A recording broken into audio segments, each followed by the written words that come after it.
Mukoma bhonika. Vanhu vanorwadziwa nesi shuwa. Ya shuwa utaura chokwadi.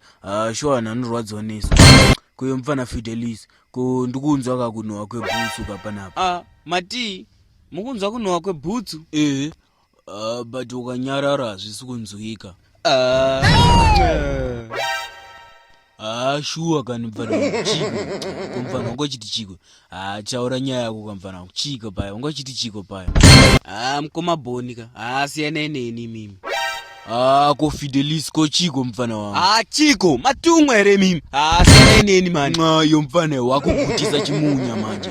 Kana muri mimi mukoma bhoni chitonyarara zvenyu. Bozi zimino renyu irika. Munoteta kunge ndimi mukufemera muri yese mimi. Mfana Fidelis nyarara wanzere. Iyo, mukadzi wako kusvika pakuti vana 3 achingopfeka hembe dzaakatengerwa achiri musikana neex wake John. Ko pamwe ndo zvaanodauka. Ko imimi. Mukadzi wenyu anombokuposta iwe here mimi kana kuti ndimi mupostori. Yo mfana una nyaya wanzere. Rega ndiende zvangu kumba kubo. Ndakaramba ndiri panapa ungatondiwedzera nzara mfana Manje sadza renyu ndasiya ndaridya manje. Unyari. Sadza randasiya risina muriwo riya. Ndaridya kana mazai enyu emunamato. Yo mfana.